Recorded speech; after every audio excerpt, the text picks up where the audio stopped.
So let's talk about Rooga and Rico Reckless, man. A few people have been asking me what I think about the whole situation. What else? People have been asking me about the whole Fyndee Boy situation, the O Block situation. So I figure I'd just touch on a few things real quick. I mean, it's my day off. I just finished dropping my daughter off at gymnastics, so I'm on the road. And like I said, I'm going to try to give you guys a little bit of more content where it's just me speaking, and I'm trying to stay off the whole editing part of the whole content creating, which is messed up because I enjoy doing the editing. You know what I mean? Like, I'm real picky with the way I do my content. Like, I like to have the sound effects, you know what I mean? I like to give you guys the video of whatever the news is that we're talking about, so you guys can also see what it is that I'm talking about and not just sit here and talk about something, right? I always feel like I got to give you guys the receipts too. But YouTube been bugging on the whole reuse content situation, so they've been demonetizing a lot of content creators. So my question is, how the fuck is you supposed to do content when you can't even share any of the content that you're speaking on because you're going to get hit reuse content? So, I mean, I think I've been around long enough so that you guys know that I bring you guys nothing but, you know, facts. And if it's not the facts, then I'm going to let you guys know that whatever I'm talking about, he says, she says, just alleged or whatever the case may be. You guys know how I do. Those that have been rocking with me for a minute, right? So, I mean, I personally tagged and hit up Rooga, and I feel like Rico Reckless is using him for clout. He's making sure his name is buzzing just enough to get all the right clicks, and his name starts hitting the algorithm because he's got music coming, right? So if you ask me, Rico got what he want. He got that W out of the whole situation. Anytime somebody smaller gets somebody bigger to respond, the person who's got the smaller platform got the W, even if they got their ass whooped. Because you got to remember, any clout is good clout. Good clout or bad clout, any clout is good clout. It's free promotion at the end of the day. Your name is hitting the algorithm, and it continues to get clicked on. The algorithm doesn't care if it's good or bad. All it knows is that every time you click that name, people is watching it. So what it do, anytime something drops with that name, it's gonna recommend it to all the people that already clicked on any content that has to do with that name. So I personally hit up Rooga and I told him, I said, bro, you're on a whole nother level, man. You know what I mean? You're doing songs with Ye, up here, top of the line artists, right? When you start coming back down here, you're bringing your work ethic, your work energy down to a whole lower level. It's like a bitch dating a nigga who's rich, and all of a sudden she's dead. You know what I mean? It's like what Kanye did with Kim K, right? He was dating one of the hottest girls and one of the richest girls in the industry, and now he's dating who? Some girl that we don't even know who the fuck she is. So it's the same thing. It's like you downgrading, and it's like it's like a rich nigga going back to the hood and sitting out there and catching a case, or giving anybody attention that is not in his level. You know what I mean? So I feel like I told Rooga, man, I said, you making songs with people like Ye, man, you on a whole nother level, and you over here entertaining Rico Reckless. You know he's not gonna pop out. Yeah, he popped out unannounced. He knows he's not gonna be able to really bump heads with you, cause he know who's gonna pop out just like that, unless you really around the corner. You know what I mean? Rooga was 50 minutes away. He was in the middle of doing something. And all of a sudden, this dude popping out, talking about pop out, I'm out here. How come you didn't pop out on a schedule one, right? On a scheduled meeting or some shit, right? Because you know better. You just using Rooga's name to get the clout you need to get your album to get enough clicks. Because now what's going to happen is, like I said a few minutes ago, everybody that's clicking on anything that has to do with your name is going to get your music recommended to them. Think about it. So if you ask me, he got that W on that because he got Rooga to reply back. Whether Rooga is hot or not, it's still a bigger name. You know what I mean?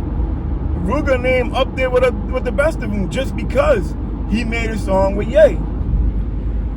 Now this whole Fyndee Boy situation, the reason why I haven't touched on it and the whole blue phase, alright, so I'm gonna give you guys an example.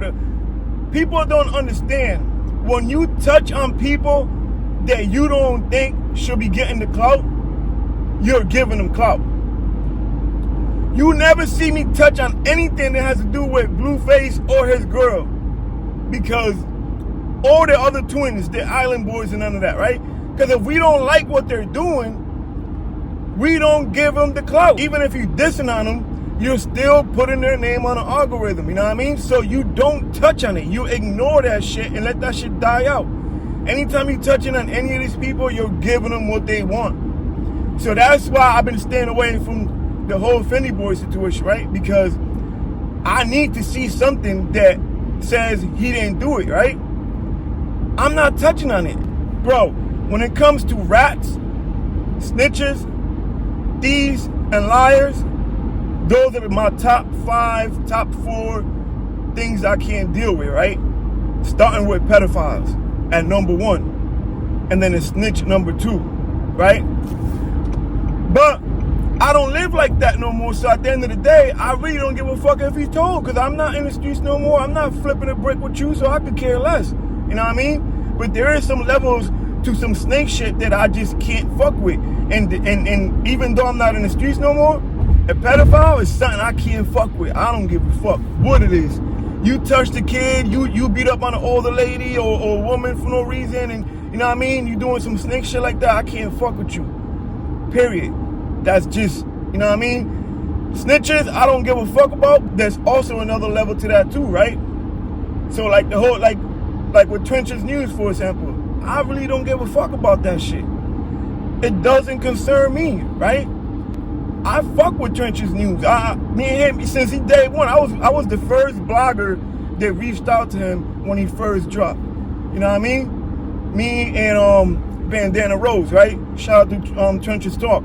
We was the first one, because literally right after that, me and Bandana had a conversation, and that's when Bandana ended up reaching out to him like the same day, like a few hours later, because we was all behind the scenes on Instagram talking about it, right? So I've been supporting Swipe, right?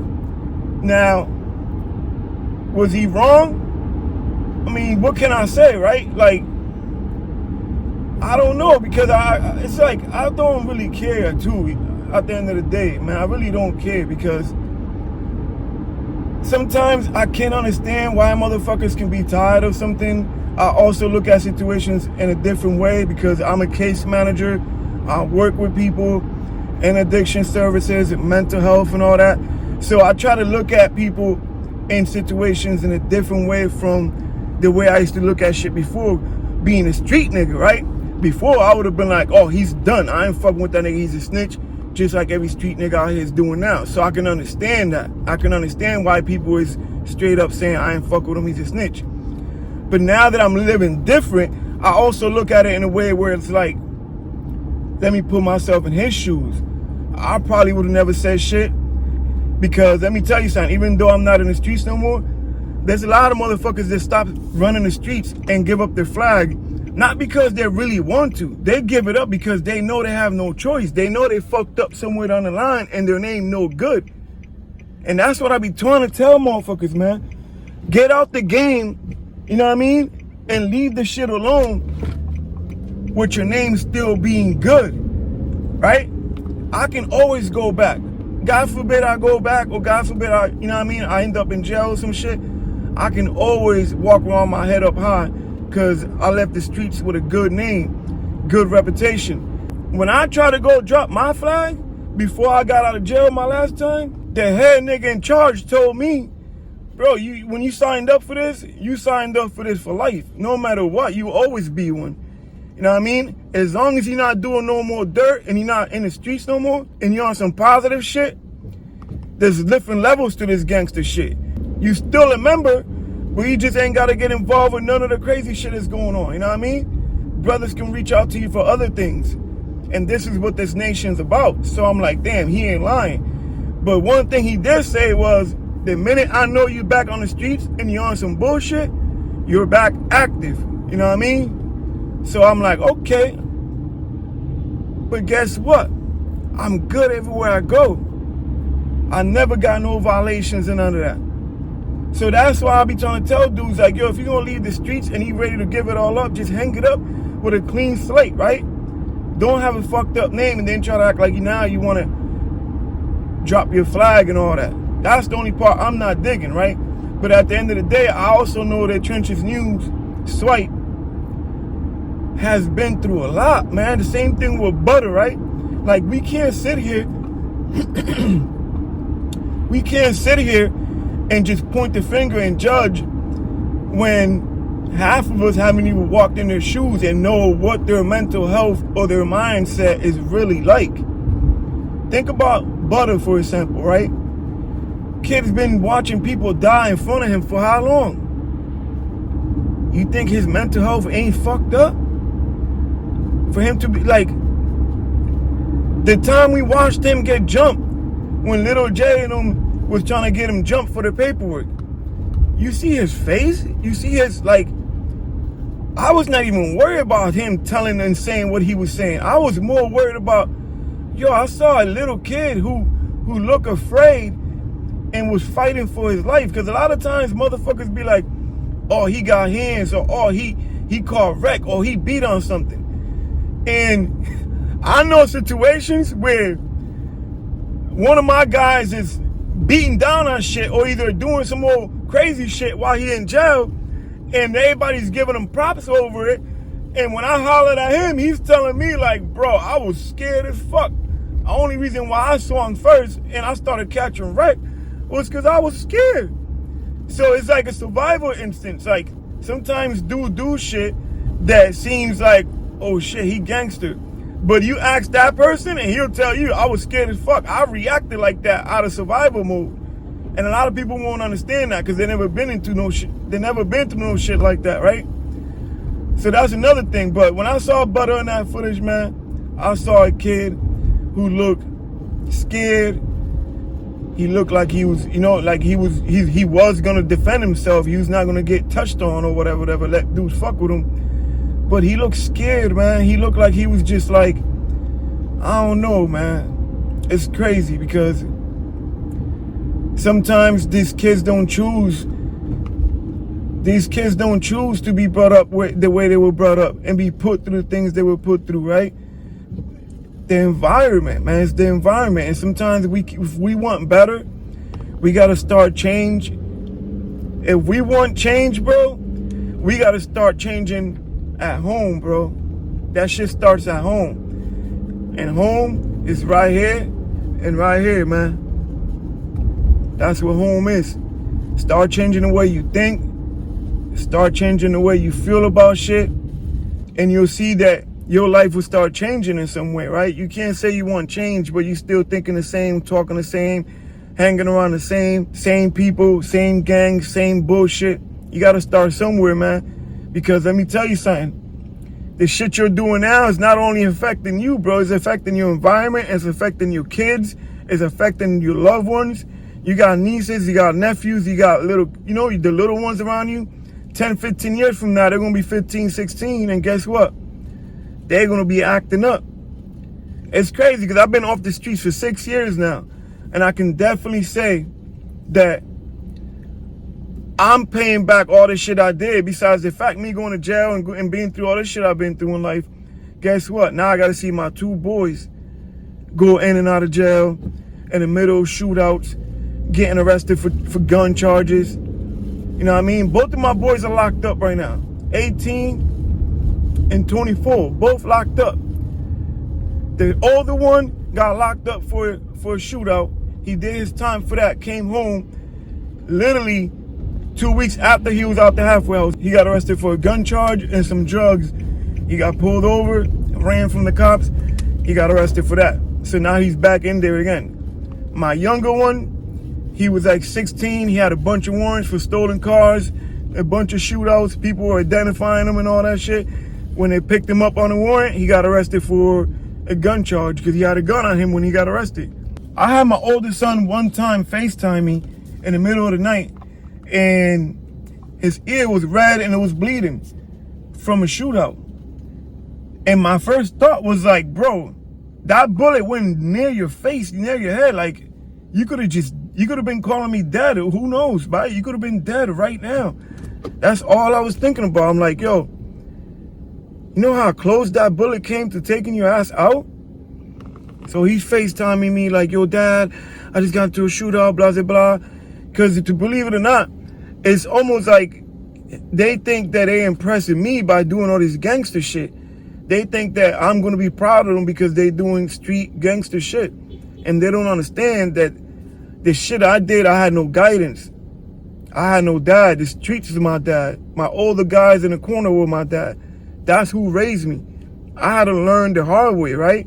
So now I gotta stay right. I gotta stay doing the right thing because I gotta make sure that my kids see that there's a different life to this in a different way.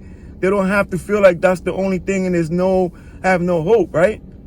So I gotta stay on track. I gotta stay doing the right thing so they know that, yeah, my dad was a gangster, but look, he's doing different. So there is another way. You know what I mean? My little one, his friend got killed right next to him. I'm gonna give you guys a story on that. I just can't speak on a whole lot of situations because it's still an open case. But my younger son, his friend got killed right next to him. He called me on FaceTime in the middle of the night with a gray sweatshirt full of blood. He still got that sweatshirt put away because that's the last thing he got from his best friend. His best friend was killed because they were driving around in stolen cars at like 3 in the morning. And some ops pulled up on the side of him after they dropped off a girl. One of the girl's ex-man was mad when he saw her in the car with them, followed him, shot in the car. His friend was in the back seat with him. He got shot in the head, slumped over when it turned on the light in the car because he wasn't responding. He was asleep, so they wasn't sure if he was still asleep or not. So when it turned the light on, that's when they noticed that he was bleeding, and he slumped over to him when he was trying to shake him up to see if he was up. The kid slumped over, and that's how my son got all the blood on him or whatever, right? So when I talk, man, I talk from experience. I talk because I've been there. I can talk about getting money. You know what I mean? I'm going to give you guys some more stories, man. Like I said, I'm going to start giving y'all personal stories on getting money, on getting locked up. I've been in the streets since I was 12 years old, doing my own thing off the porch by the time I was 12 years old. But even before I was 12 years old, the streets was in my house. My stepdad used to put drugs in my pocket and have me walk him to the corner while he walked on the opposite side of the street. So I was basically walking his work up the street. I'll go in the store, I'll buy something, grab a candy bar, grab a soda. He'll come in the store, go put his hands in my pocket and grab his pack.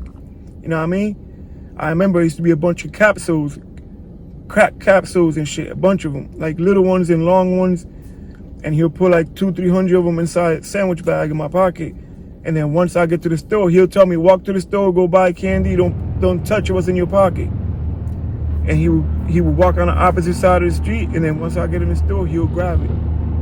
I was 5 years old. You know what I mean? 6 years old. He was a heroin addict. You know what I mean? So I watched him OD when I was 5 years old. First time I watched him OD. This is why I work where I work now in the drug addiction services and all that, because I had addiction in my life my whole life, and I want to be able to help others and shit like that, right? But the first time I watched him OD, man, I was 5 years old. I had to help my mom throw him in the tub and spray him with cold water and smacking him so he could try to get up until the ambulance got there and came and got him.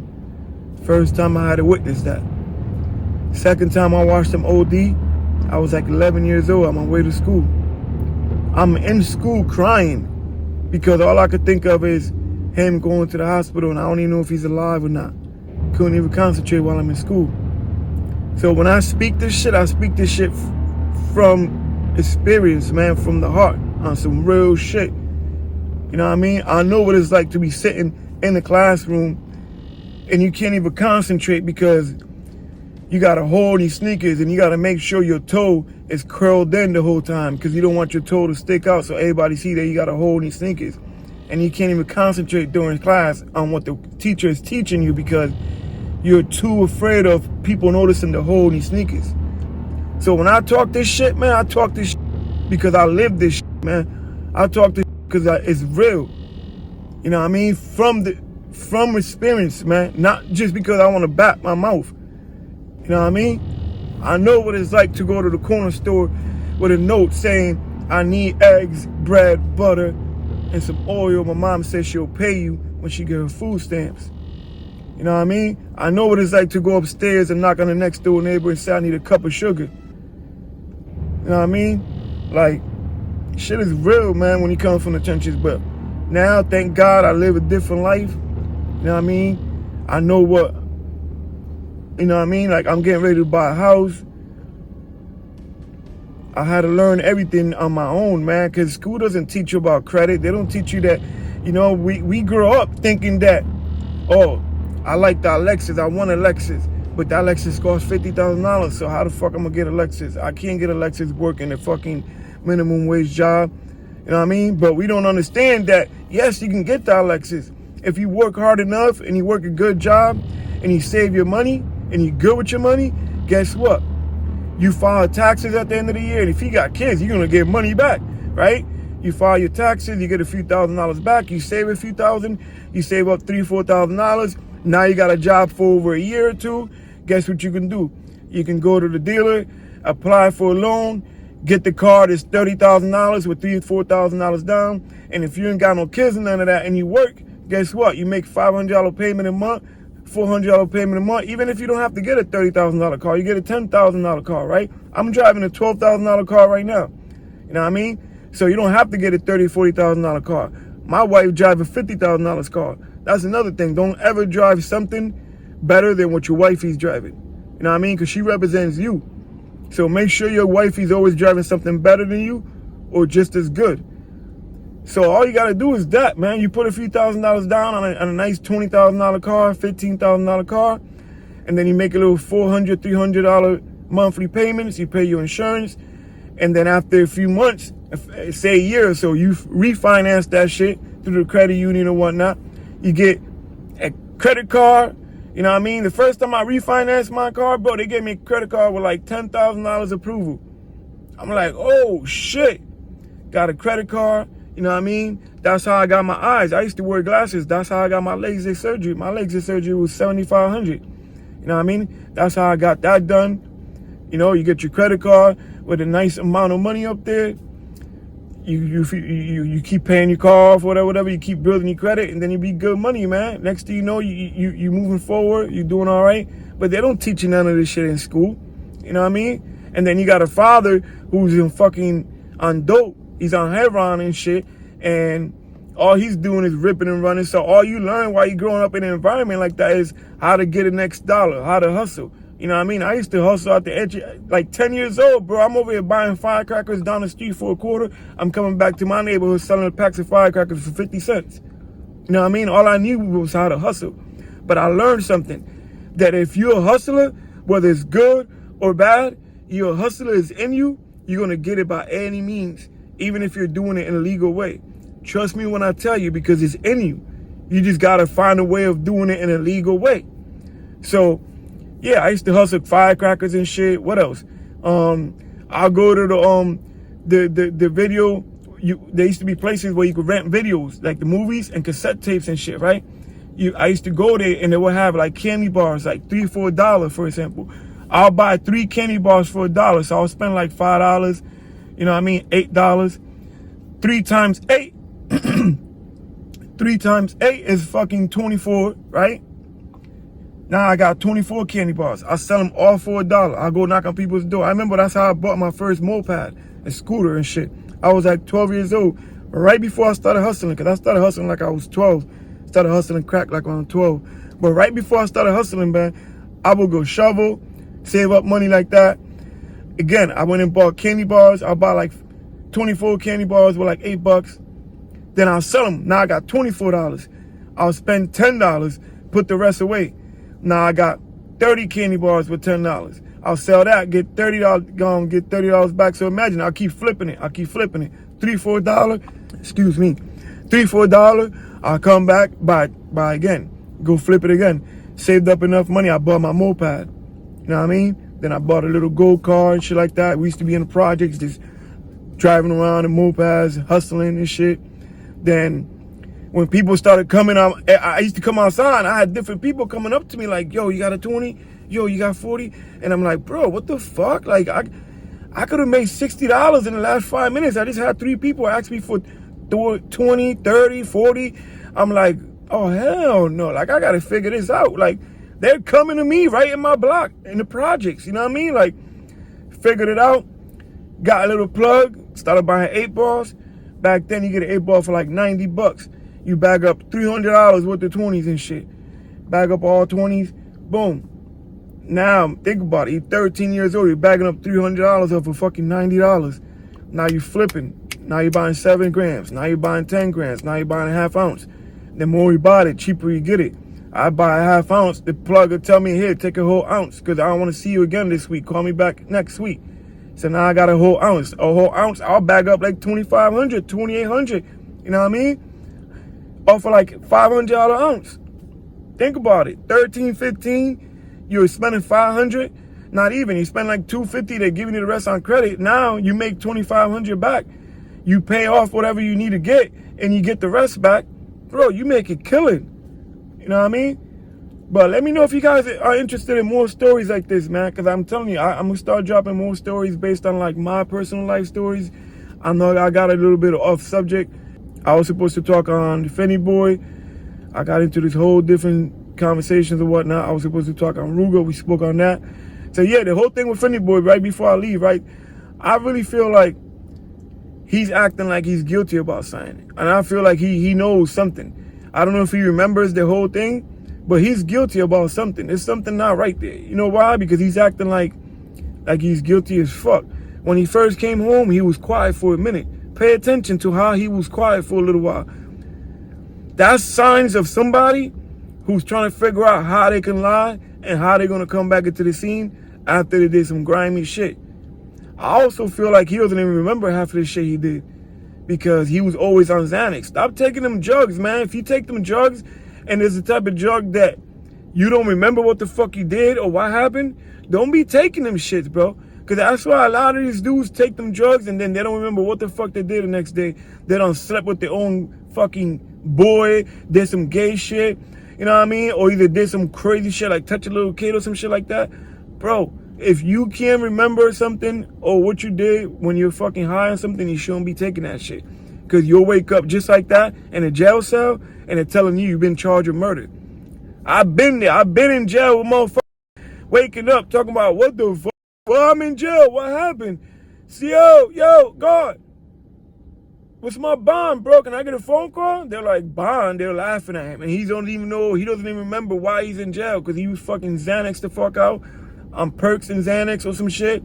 He done fucking smoke injured us. Done fucking shot the block up. Got arrested.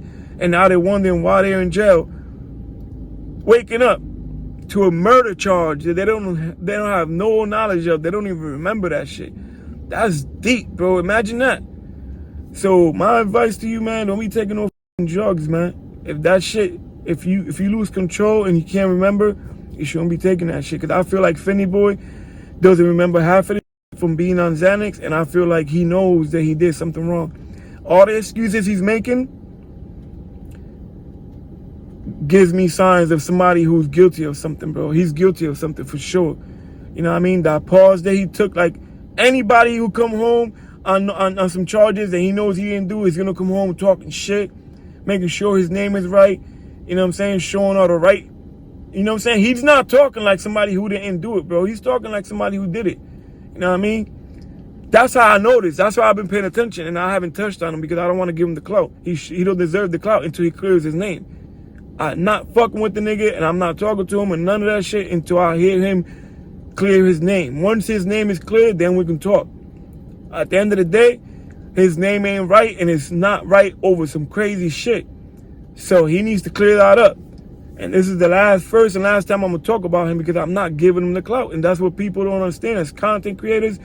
Yo, you talking about somebody, even if you exposing them, it's still giving them the clout. You dead them, man. You dead their ass. Don't speak on them and don't give them no type of putting the name on the title is giving him the clout, bro. You putting his name on the algorithm. So therefore, you know, him coming home and being quiet is him trying to figure out how he gonna approach the situation, trying to think of a lie. You know what I mean? Then he got caught up in all these other lies throughout the whole last few weeks. He almost thought he was back in and he was good money. Once Butter and Jermaine was giving him a little bit of, you know what I'm saying, attention and all that. But he lied. How the fuck he case get dropped, but he still gotta go to court? Bro, that shit ain't right, bro. And if that shit is true, completely true, you a dirty ass nigga, bro. You shouldn't be getting no type of play, no fucking interviews, nobody dropping your name in the fucking title, none of that shit. That shit is true, right? That's why I just been leaving it alone. But I don't know, man. This shit it's getting me tight just talking about it. But let me know if y'all want more stories. Let me know, you know, like, fuck with your boy, man. Like, I'm not even monetized right now, man. That's another reason why I've been kind of just like not motivated to drop videos, man, because it's crazy, you know, like, you do the search, you do the screen recording, you do this, you do that, you're finding information, then you drop a video just because it's got a piece of the video where you're showing somebody else's video just to prove a point. They're fucking hitting you with reused content. Every 6 months, lately in the last year, every 6 months, YouTube is doing some upgrades. They're fucking just in competition with TikTok. So they want to make sure that they keep their audience and not lose it. So they're doing all these changes. They got a new CEO and all that. So every time they do changes, it's almost like the system picks up something. That's another thing. Every time you get hit reuse content and they demonetize you, I think that shit fucks your channel up. Because what it does is it's always looking for any little bullshit so that it can hit you with it again. And next you know, you demonetize again. This is like the 4th time I've been demonetized, bro. This shit crazy. But it is what it is, man. We still working. That's why I started a new channel where I'm just doing this. I'm really not putting no extra videos up there because I'm trying to keep it nice and clean so we can get that channel monetized. So make sure you go subscribe to that. Omegadrip goes in. It's also in the description. If you go to the About section, you'll see it on there. If you go to the channel sections, you'll see it on there too. And also, man, listen, we don't always get the notifications to go out. So if you fuck with your boy, make sure you turn on the notifications. And when you're looking through YouTube, you scrolling and shit, go to my channel, go to videos, scroll, and see what video you want to watch and watch it. Because sometimes you can't wait on YouTube to send you the video. Sometimes they're not going to send it to you. There's people that sometimes be like, yo, I haven't got a video from you in weeks. You ain't dropping no videos. And I'm like, yo, you got to go in there and get it. You know, YouTube doesn't give a fuck about promoting everybody. If we got I got 38,000 subscribers. They're not sending 38,000 people my video, a notification of the video. They're not doing that. They send it to a few people, and based on how that moves, then they'll keep recommending it. If not, that shit will stay dead. You know what I mean? It's almost like a lottery. If you drop a video at the right time with the right topic, and Google picks it up where it hits the Google search, then that makes you go viral, because every time somebody's searching that, your video is the first one to pop out, and it's going to get recommended based on people watching it, people liking it, and shit like that. So then it keeps getting recommended. But if it doesn't hit any of that shit, it just hits a few people who are subscribed to you, and then based on how long they watched it for, hitting the like, dropping the comment, then they'll keep recommending it. But make sure y'all subscribe, like, comment, turn your notification bell on, share some of these videos to other platforms. You know what I mean? Fuck with your boy, man. Y'all know how we coming, man. Bossy YouTube, let's get it. Also, yesterday, it was 2 years since I lost my nephew. Some of you guys know the story. I did a video on that. He was stabbed by someone who didn't take their mental health medication. That was 27 years old. Stabbed my nephew when he was 14 years old. 2 days before his birthday. So yesterday was 2 years. I got the dude ended up copping out to 27 years flat. Anybody that wants to update with that, let me know, because I got a video that I recorded while I was in court talking to the prosecutor on him taking the plea deal, right? So I'm gonna do a video on that. I'm gonna share that video with you guys, right? Because my nephew's a hero, man. He saved his friends' lives. I got the footage. I haven't shared that footage yet, but I got the footage where the guy's chasing him and his friends around with a knife, swinging a knife around, trying to stab them, right? And my nephew was the only one that, stepped up and said, drop the knife and I'll fight you. Stop trying to, stop bullying us or whatever. So the guy faked like he was gonna drop the knife, put the knife down, they squared up. And when they squared up to fight, the guy literally just like did one hop. Like he grabbed the knife back up, hopped over and just stabbed him in the chest. You know what I mean? Stabbed him in his chest, 14 years old. He was only like 130 pounds.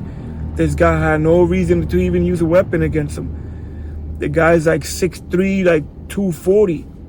Big old dude, 27 years old. Like he could have fought my nephew and all his friends and probably beat all of them up if he wanted to, because he was big, you know what I mean? They're coming off the bus from school, you picking on them, and then you chasing them around. In the video, you see the kids running from him. He's swinging the knife and shit. Then my nephew, one of those kids would have got stabbed that day. If it wasn't because of my nephew stepping up and saying, drop that knife, somebody would have got stabbed. So that's why his friends know, like, he's their hero, bro, because he saved them kids' lives, man. Because if he would have got a hold of one of the younger kids, he could have stabbed them, right? And who knows how many more kids he would have stabbed. But yeah, yesterday was the 2-year anniversary from us losing my nephew. We got the billboard in the city celebrating his birthday. He's a hero. So I'm gonna drop the story on that this week, man. If not tomorrow or something, I'm gonna drop the story of the conversation we had in court with the prosecutor, speaking on the guy taking the 27 years. 27 years, this dude will be back home when he's like 53 or some shit like that. But my nephew's life is gone. Can't never come back. But it was either that or he go to trial and he can get less time because he can get hit with a manslaughter and then get like 18 years. Or he going to end up doing like 15 out of it. You know what I mean? So it was better for him to take the 27 years flat, no parole, no nothing, than for him to go to trial, maybe get hit with a charge that's going to end up giving him less time, right? And the prosecutors also said that they're ready to drop this law where they're going to end up just giving 25 years for the murders, for any murder, period, 25 years. On 85%, 25 years is probably like 20 years. So we had to kind of weigh it out and be like, okay, so if we go any other way, he's probably going to end up getting 20, 25, 18, and do, you know what I'm saying, do less than that. So at least 27, we know he's going to do 27 day for day. So that was the case. He got 27 years for that. So I got the video on that. I recorded it while I was in court. So I'll share it with you guys. For those that, I appreciate everybody that reached out to me with all the love and everything. I know a lot of people is interested in knowing the update. So I'm going to do a video on that for you guys. I've been parked here for a few minutes. I just got back from dropping my daughter off in gymnastics. So I just wanted to, touch on you guys with a little something or whatever, man. So make sure you subscribe, like, comment. Yes, man, boss of you too. Let's get it.